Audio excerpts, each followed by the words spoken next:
the chaotic end of a bitter war.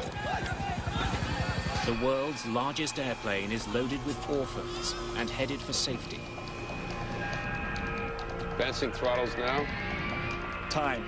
Go. We needed to get out of missile range. But only minutes into their escape, there was this loud explosion, one quick bang. What was that? the plane is out of control. I kept going faster and faster and faster. And headed for the ground. Prepare for emergency landing! Mom, get down!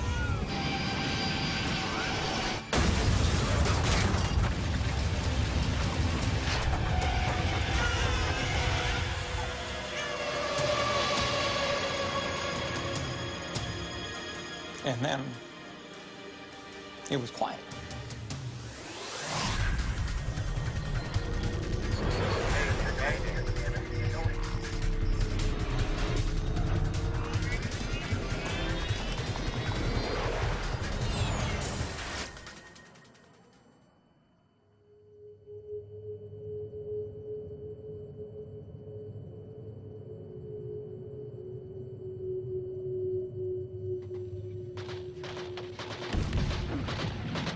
South Vietnam, April 1975. After more than 10 years of fighting, the United States is on the verge of defeat. The end of the war is fast approaching. The enemy is closing in on the capital.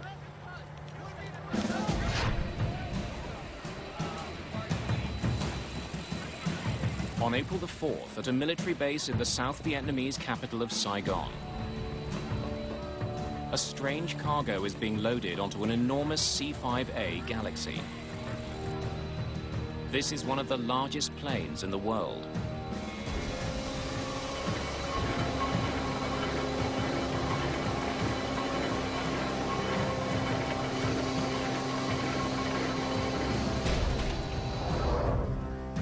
The C-5A is primarily a cargo plane. Its hold is wide enough to carry tanks and tall enough to move buses. Above the cargo area, there's a small number of seats. Both the passenger area and the cargo bay are being pressed into service today.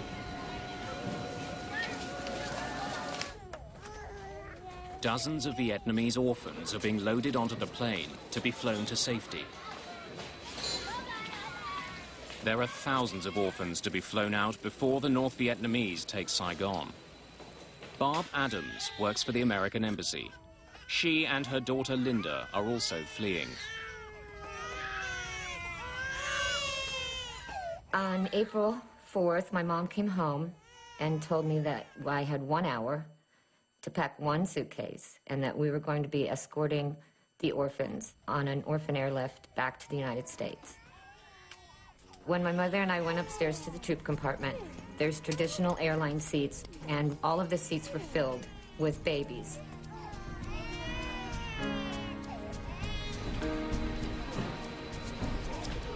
Sergeant Ray Snediger is in charge of loading the plane's massive cargo bay. Make sure it's secure. We got people down there. It was hard to control the situation. So many people were there, so much news media, so many people from the orphanages, so many military people, that it was actually pure chaos. Just the day before, American President Gerald Ford announced the start of this desperate mission of mercy, a remarkable effort called Operation Babylift. I have directed that C-5A aircraft and other aircraft especially equipped to care for these orphans during the flight be sent to Saigon. I expect these flights to begin within the next 36 to 48 hours. Arnold Isaacs was covering the end of the war for the Baltimore Sun. We had transport aircraft flying into Saigon every day, unloading military supplies and going back empty. And so it was decided that they could carry out the orphans on those returning flights. There were a lot of cameras and reporters out there covering the loading and the departure of the plane.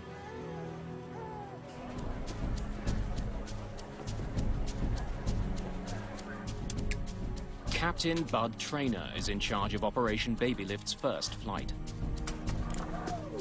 I got a call from the command post back in the States, and they said to me, how many people could you take out of Saigon if you were asked? Because of the last-minute nature of the flight, they're running behind schedule.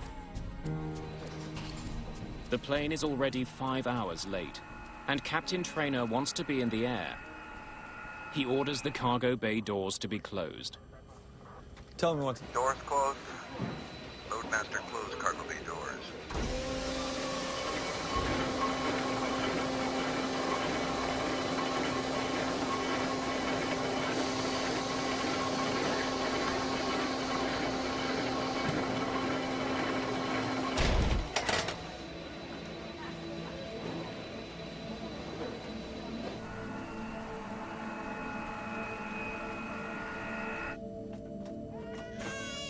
The youngest of the 145 children have been crammed into the upper passenger section of the jet. My mother and I were both assigned 3 rows of seats with maybe 4 to a row. So it would be 12 to 15 babies that we would be taking care of on the flight, feeding them, changing them, whatever they needed to have done. There are 102 older children in the cargo area below. A number of adults from the American Embassy are also down here, keeping an eye on the orphans.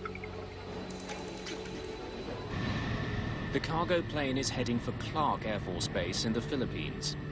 It's a 2.5-hour flight. From there, the orphans will be sent to adoption agencies in North America and Australia. We needed to take off from Saigon and make a very rapid ascent to get out of missile range. Cargo planes are easy targets. They're slow-moving and large. The possibility of an attack is very real. Just 5 days before, North Vietnamese troops captured the South's second largest city, Da Nang. South Vietnamese forces are retreating towards Saigon. In the capital, the situation is chaotic. Thousands of South Vietnamese civilians are desperate to leave. Every day another province was lost, especially after Da Nang fell.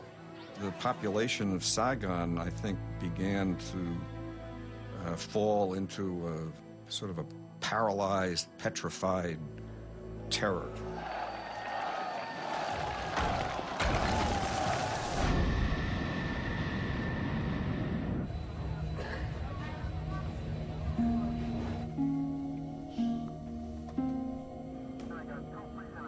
How's the air in the troop compartment? It's all right. The baby's still squalling, or...? They quieted down with all the noise. Most are asleep. This as well.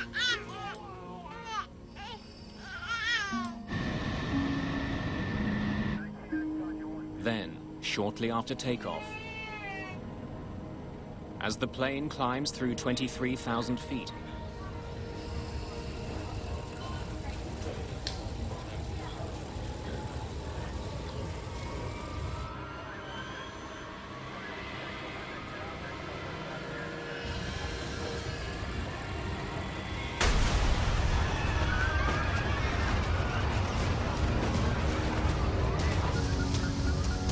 When the rapid decompression occurred, the plane filled with this mist.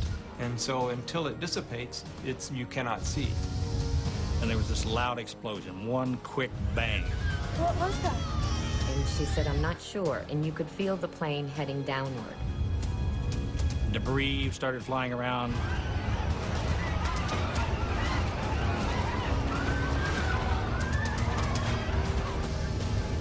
it's a classic decompression. Somewhere there's a massive hole in the plane's fuselage. The air inside the jet is rushing out. At 23,000 feet, there's barely enough oxygen to breathe. So I looked over at the co-pilot, and he was putting on his oxygen mask, and I thought, I'd better do that too. The oxygen masks have dropped automatically, but on such an overcrowded flight, there aren't enough to go round. The ones that are available weren't designed to reach babies.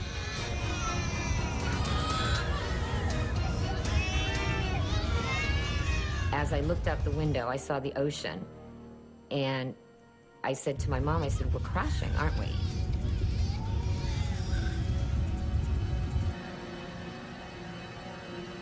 At the back of the passenger compartment, Lieutenant Marcia Wirtz checks in with the crew. From there, she can usually see down to the cargo bay below her. Pilot, this is Wirtz. I'm at the top grade of the tube compartment. I can see the China Sea out the rear of the plane. What? The cargo door is gone. The inaugural flight of Operation Babylift will not make it out of Vietnam. The next few minutes will determine if anyone even survives. Oxygen levels are dangerously low. Unlike the passenger compartment above, there are only a few portable masks for passengers in the cargo bay. My first priority after a rapid decompression is to get the aircraft back down to a breathing altitude for all the passengers, which is 10,000 feet. We're taking it back to the airport. And so I turned 180 degrees, and now I'm heading back for Saigon. But before he gets back to Saigon, Sergeant Snedeker. Trainer needs to know how bad the situation is. The airplane is going down in a left bank. At that particular point, I sense that we're going down. I go to the cockpit. Sir! See what's going on. And Captain Trainer tells me to go to the cargo compartment to see what's happening down there. When I was in my descent, I went to my maximum speed, which is what you're supposed to do, to get to 10,000 feet. I got to my maximum speed, and I pulled back on the yoke, and nothing happened. I kept going faster and faster and faster. Trainer's plane is diving to the ground, and he can't get it to pull up. At the back of the plane, Ray Snedeker descends into the center of the storm.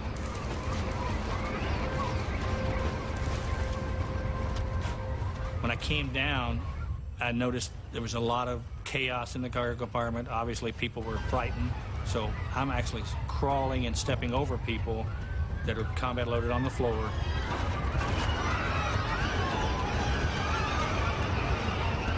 And I saw this huge gaping hole in the back of the airplane.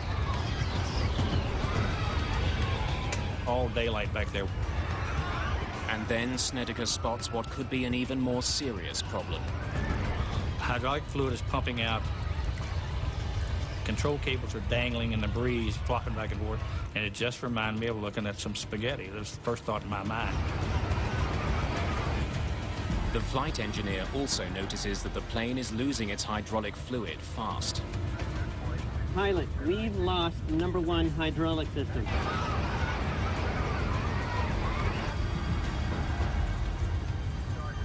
We've just lost number 2 hydraulics. Hydraulic fluid helps the crew move the massive control surfaces on the plane.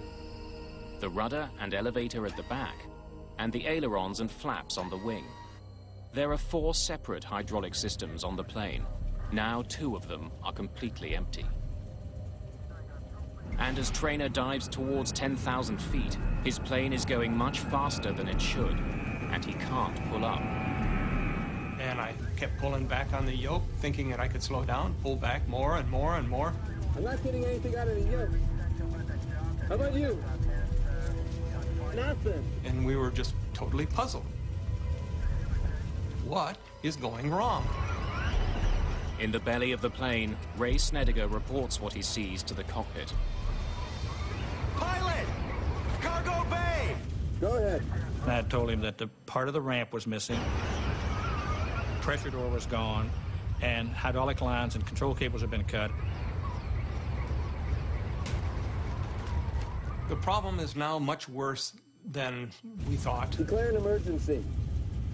Saigon, this is Mac 80218, and we're declaring emergency. We require immediate return to base.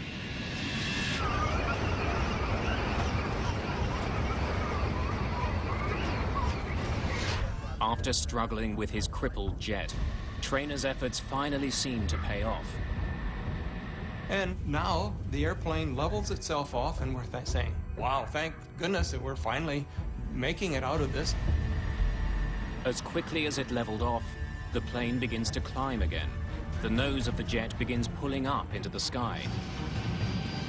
And so I relax the yoke, and what happens? Nothing. I'm still going straight up now. Unless Trainer can gain some speed, his plane will soon stall and tumble from the sky. And it got higher and higher, and pretty soon I'm going almost straight up. In desperation, he dips one wing, forcing the nose down. I'm now in a very, very steep dive, and there's nothing I can do, seemingly, to bring the nose up.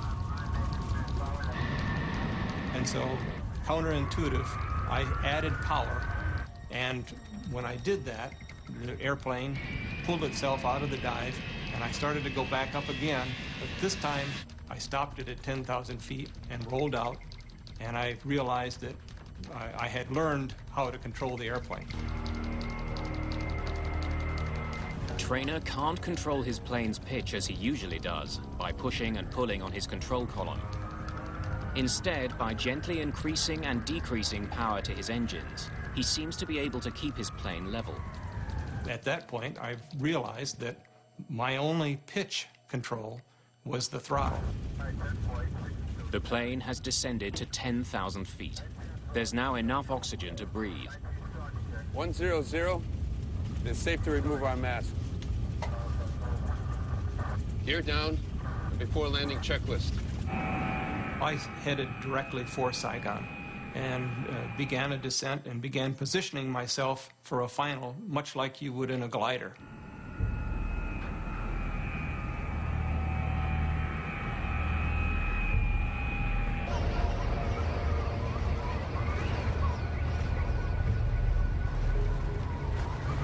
Don't worry. They're taking care of it up in the cockpit. We're gonna be down soon. I'm trying to provide comfort to these passengers. At the same time, I know we're in serious trouble because the airplane is still going down. Captain Trainer has coaxed his injured jet down to just over 4,000 feet. 11 kilometers from the airport, he turns his jet to line up with the runway when his plane surprises him again. In the final turn to the runway, when I banked the airplane, the nose dropped and I couldn't continue my turn. I had to level the wings so that I had enough lift that the nose didn't keep descending. Captain Trainer had to stop turning before he could line up with the runway. He's now losing altitude fast, and his prospects are becoming increasingly grim. While we were working in the cargo compartment, Loadmaster came to me and said, we need to get upstairs because we're going to crash land. When I get to the top of the ladder, I've changed my mind and think I need to be in the cargo compartment when this airplane does get on the runway so I can help evacuate down there. As I try to leave, the flight engineer grabs me by my left elbow, throws me into a seat, and about the time I hit the seat, I can hear the ground screaming. It's a loud scream. It's coming closer. Prepare for an imminent crash landing. Get down on the floor! Prepare for emergency landing! Mom, get down! When we started to go down, my mother and I were focusing on what should we be doing to brace for impact. We had a big open field in front of us. When I got within about 200 feet of the ground, I said, "We're going in!" The plane is hurtling towards the ground at almost 500 kilometers per hour. I reach down, grab my seatbelt, and when the seatbelt snaps,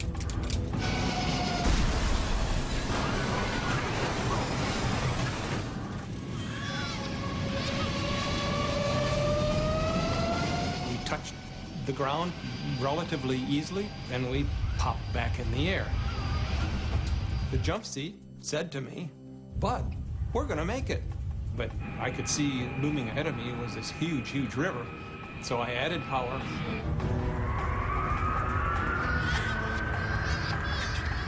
My mom was on one side of the aisle, and I was on the other.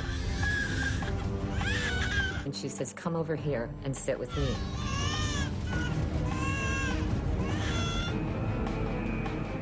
And even with full power at that point, I was still continuing to sink.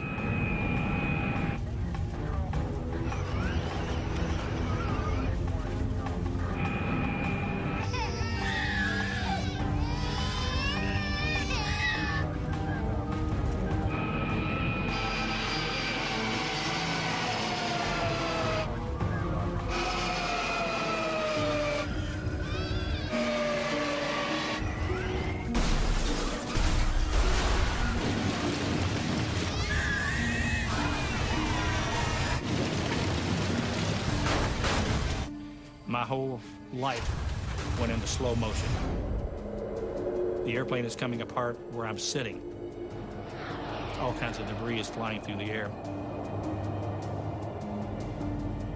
And it went on and on and on. It seemed like forever. When I was going upside down, I remember saying, goodbye to my wife a couple of times, because I was gone.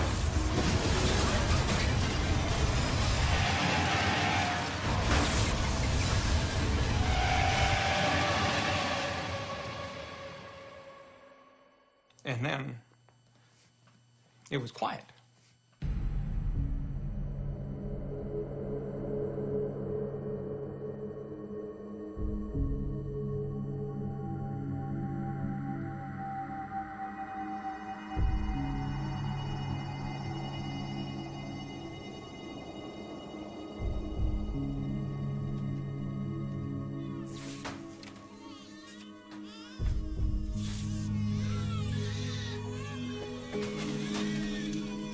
When the plane came to a stop, I looked for my mom. I didn't see her anywhere. At that point, it was all a little bit surreal that I didn't even really know what had just happened. All I knew was that we needed to get the babies out of there.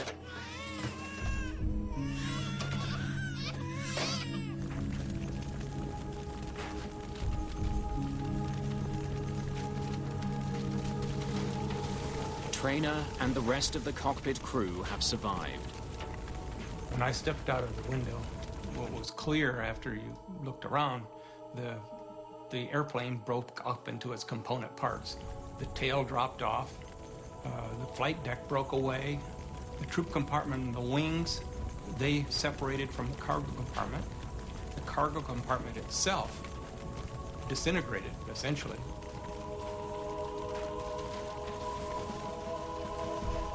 Behind the cockpit, the plane's wings, which hold the fuel tanks, are burning. The passenger section of the plane is largely intact and separated from the scorching heat of the burning wings. Lieutenant Wirtz and many others who had been in the passenger section survive. Then we started bringing babies out. And I could hear some helicopters coming. At that point, I was not looking for my mother because I had been assured that she was okay. I was to go to the hospital and just wait for her there. And then that's when I took a couple of the babies and walked over and got on.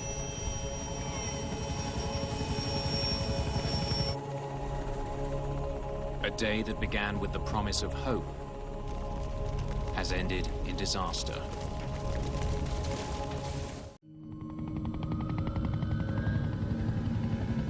Just minutes after the crash of the first Babylift mission, rescue workers are on the scene searching for survivors. Almost everyone in the cargo area was killed instantly when the plane slammed down the second time. The dead, the injured, and the survivors are taken to hospitals in Saigon and Thailand. Since I was not injured, I just took a seat and was waiting for my mother while they brought in a lot of the babies. Then somebody came over to me and told me that my mother had died. I remember holding on for dear life. So she said, come over here and sit with me. Barb Adams' last decision was to be near her daughter. Just as I sat down on the floor, we must have hit. She flew forward somewhere. And that's the last time I saw my mother.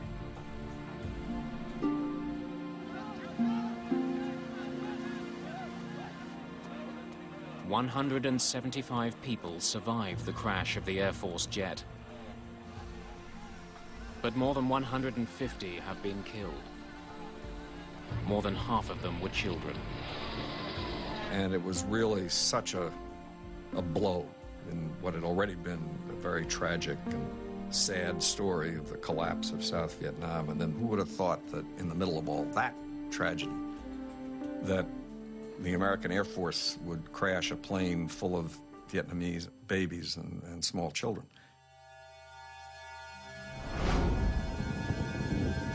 The investigation begins immediately.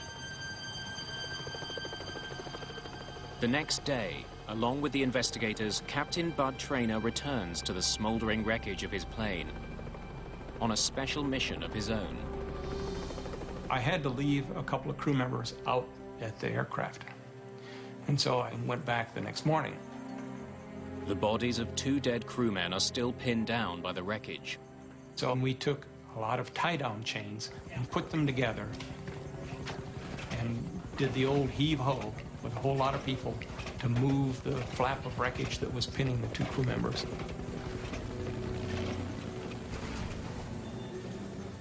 And we got them out of there. It's always important to finish the job, and we did. But then I had a very naive approach to what was going to happen next. I kind of envisioned the guys in the silver helmets and put out the white rope.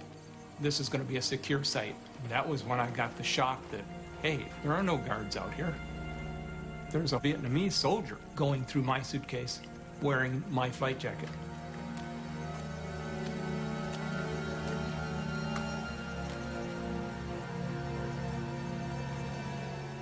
And he had an AR-15, and I didn't.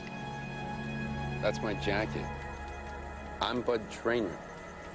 And we established that my coat had the same name on it. That's mine. As my flight suit. And so the coat he was wearing was mine. So he begrudgingly gave me my coat and then proceeded to go through the rest of my suitcase.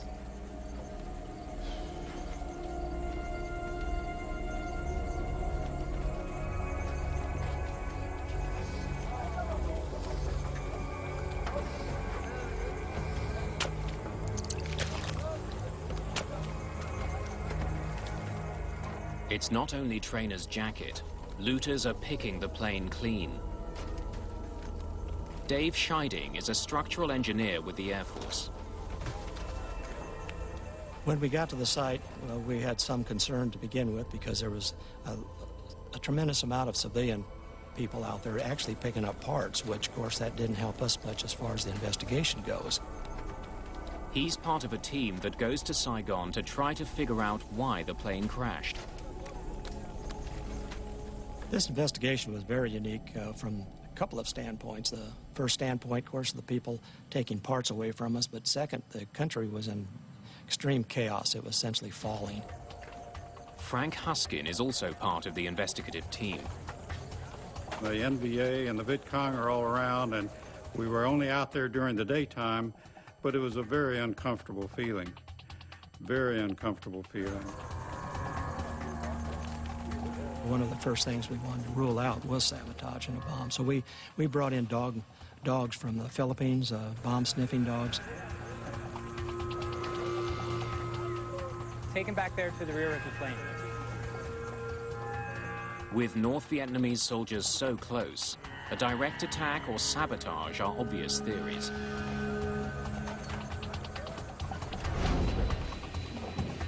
Initially, they had all thought that it had been a bomb placed in the luggage compartment, or it had been a missile that shot the plane down.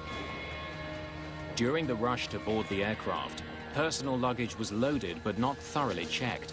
This added to the speculation that a bomb may have been smuggled on board. The dogs find no trace of a bomb, and investigators find no evidence of explosive residue on the plane. It clearly wasn't attacked, but something had caused the cargo door to fail.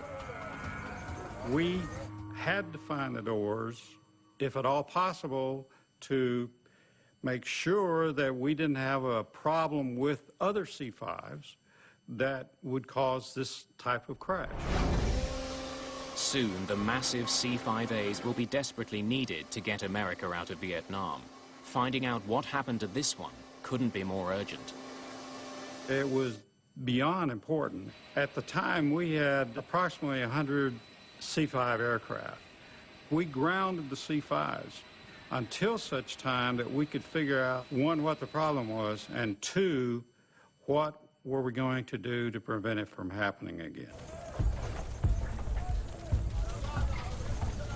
Hey, guys! As they examine the wreckage, investigators also try to find out why the crew had such difficulty controlling the plane. Look how this is sheared off. The cables that Ray Snedeker saw leaking hydraulic fluid were the ones that controlled the plane's elevator. Since the elevator controls pitch, Captain Trainer had no way of guiding his plane up and down. Cargo bay! Declare an emergency. Saigon. Emergency. Return to base. When there's no control of the elevator, which allows for up and down pitch, an airplane will set up an oscillation up and down. His oscillation started as his nose was going down, and then it picked up speed, and then it started pitching up. A falling plane's aerodynamic properties will force it to follow a predictable pattern. As lift increases, the nose naturally tilts upwards. Without the elevators to counteract the motion, it will continue until the plane moves so slowly that it stalls, falling back to the ground. It explains the strange motion of the giant C-5A. By adjusting the thrust to his engines, Trainer was able to keep the jet from rising and falling. Investigators believe the cables were sheared off when the cargo door exploded from the plane.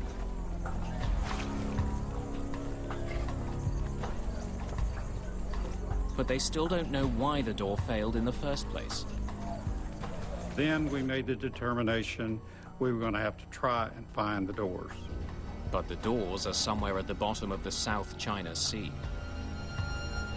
Our next problem was trying to figure out the ballistics of those doors. Nobody had ever even thought of figuring out ballistics of two doors flying through the air from 23,000 feet. Relying on the airspeed and the altitude at the moment of decompression, investigators learned the plane was 46 kilometers from the coast of Vietnam. When the doors went out, the airplane was moving across the water at about 600 feet per second. Therefore, we had to come down with a pretty good estimate for the Navy to even know where to look. Ships from the U.S. 7th Fleet crisscross the South China Sea looking for the rear door. For the first several days, they can't find anything. The South China Sea has swallowed the evidence.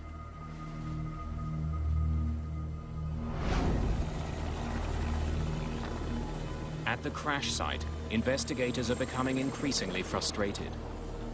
A great deal of wreckage has been stolen by scavengers. An important clue could be among the pieces taken away.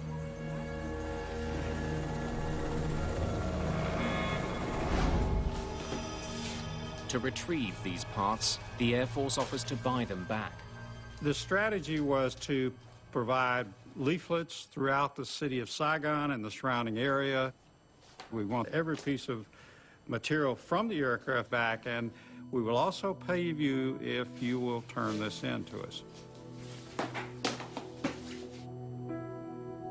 11 days after the crash, flyers are delivered to local officials and distributed throughout the city. Investigators do eventually recover the camera that was used by a film crew on board the plane. They hope it can show them exactly what happened.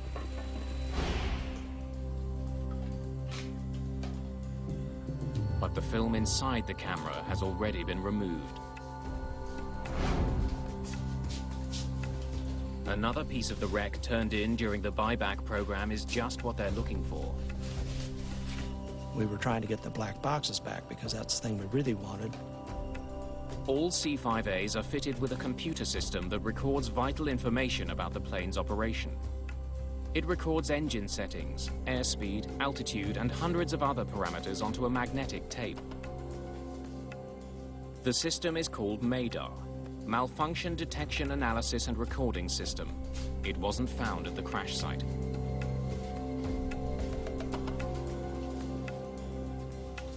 The MADAR is eventually returned for a reward, but it proves to be a disappointment.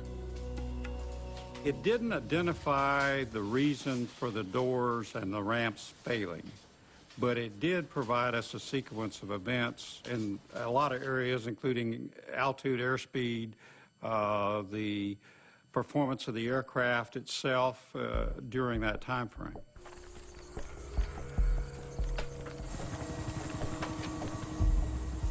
As investigators continue to look for the cause of the crash, the situation in Vietnam gets worse. 2 days after they receive the MADAR, the South Vietnamese president resigns. On April the 23rd, 100,000 North Vietnamese troops approach Saigon. The noose around the city is tightening quickly. While we were out in the rice paddy, you could see burning hamlets and villages, and in the distance they were on fire. You could hear the explosions and so forth of mortars. While the situation in Vietnam continues to unravel, the US Navy finally has some success at sea. On April the 26th, they find the cargo ramp and part of the pressure door of Trainer's plane. If investigators don't find the answers here, they may not find them anywhere. They're running out of time, and they're running out of leads. When the ramp is examined, investigators make a disturbing discovery. On that ramp, 2 of the stirrups were in great condition. They were perfect. They had not failed, so obviously it told us that at least 2 of the locks had just unlocked themselves. The C-5A has 14 locks holding the rear cargo door shut, 7 on each side. The door recovered from the sea tells investigators that for some reason, 3 of the locks designed to hold it shut had either unlocked in flight or had never locked at all. This flight was actually like a ticking bomb. When they closed the ramps, all those locks would look like they were in a locked position. When it took off, the fuse was lit. And as the aircraft climbed out, the fuse kept burning. As the plane climbed away from Saigon, the pressure outside the jet dropped. The air inside pushed with increasing force against the cargo door. Then, as the plane passed through 23,000 feet, with 3 latches unlocked, the pressure on the door was too much.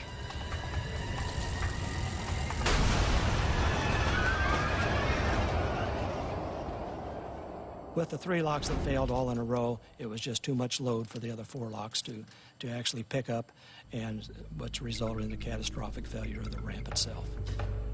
But investigators still don't know why the locks failed. Before they can find the answer, the situation in Vietnam deteriorates completely. Saigon is under siege. On April the 27th, the investigators take all of the evidence they can and leave. It's simply too dangerous to stay. When we left Saigon, we were the last 2 C-141s to leave Tonson Air Base. They were essentially losing their country at that time, and after that it was only helicopters that got out. Investigators hope they have all the clues they need to solve the mystery of the crash. They know they won't be coming back to Vietnam to look for any more. April the 30th, 1975. The war in Vietnam ends. From the rooftop of the American Embassy, the last remaining Americans in Vietnam are flown to safety.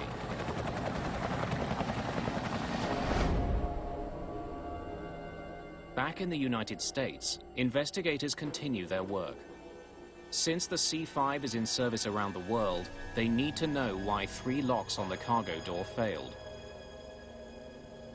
When we got back to Texas, it was to help us verify the failure sequence. Investigators discover something potentially alarming about the cargo plane's rear door. Parts from the C-5A were actually removed from the plane, cannibalized to service another cargo plane. The locks on the rear door of the C-5A are connected to each other by a series of tie rods. The rods can be lengthened or shortened to ensure the locks are completely closed. It's these tie rods which were removed from the Babylift plane. At the time, the enormous cargo planes were in constant demand. The Air Force was very short of parts, and so they came up with a standard practice for maintenance that they could cannibalize parts off of aircrafts that are not being flown. It's authorized and it's a good operation if you respect it and treat it properly. The tie rods were replaced before the Babylift plane left for Saigon, but for some reason they hadn't held. To try to figure out what happened, investigators rebuild one of the locks that was supposed to keep the rear door closed. We essentially built a working model of that ramp, and we had to do that because we didn't get all the parts back because of the people picking them up, parts out in the ocean and everything that we never got back. Investigators aren't convinced that the problem is in the basic design of the lock. They suspect that before the plane left California, the engineers who replaced the rods didn't follow the proper procedures. When we're talking about the locks, the distances that we're talking about are very, very small. We could be talking about the 16th, 32nd of an inch difference between being locked and unlocked. The re-rigging was done before the plane left the United States. Show me how you re-rig it. After the locks were re-rigged, they should have checked to make sure they were working. That wasn't done. Without the check, no one would have noticed that the re-rigging was done improperly. I would say that this accident actually started back at Travis Air Force Base in California. When the 2 tie rods that had been cannibalized earlier were replaced, they were not installed properly. Loadmaster, close cargo bay doors. When the door was opened and shut in Saigon, there was a warning that not everything was perfect. We had some difficulty getting it to lock, so we had to open and close it 3-4 times.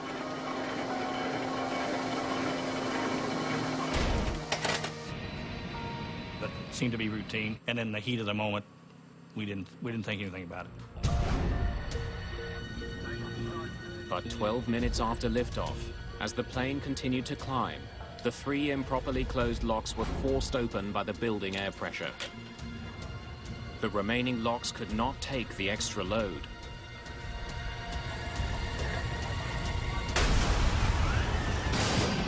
The cargo door burst open and was torn off the fuselage. The investigators have found their answers, and in their final report make specific recommendations that will make the C-5A safer.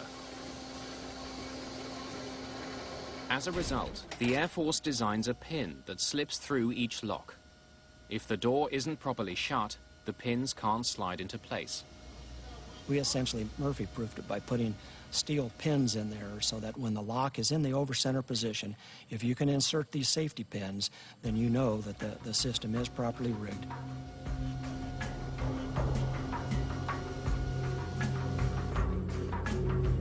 Ray Snediger retired from the Air Force as a Chief Master Sergeant. This mission was probably the most discouraging in some ways based on part of the outcome. But also, it was refreshing in the fact that we displayed such good airmanship, such courage, and we were able to save so many people. After 28 years of service, Bud Traynor retired from the Air Force as a colonel. I think everyone second guesses themselves to see if there was something else that they could do. I am very fortunate in that I never found something that I said, I sure wish I had done X. Just wasn't there. That pilot did a super job. The fact that anybody survived this crash is just remarkable. The ones that were saved are very fortunate that that particular crew was in charge of that aircraft. Being a pilot myself and knowing they only had one aileron and 4 engines, by rights they all should have been dead. Investigation Board does not normally recommend decorations. That's not part of their job. But in this case, we recommended to the Air Force that they be considered for a high decoration. Surviving crew members, including Captain Bud Traynor and Sergeant Ray Snediger, were awarded medals by the Air Force for heroism and extraordinary achievement.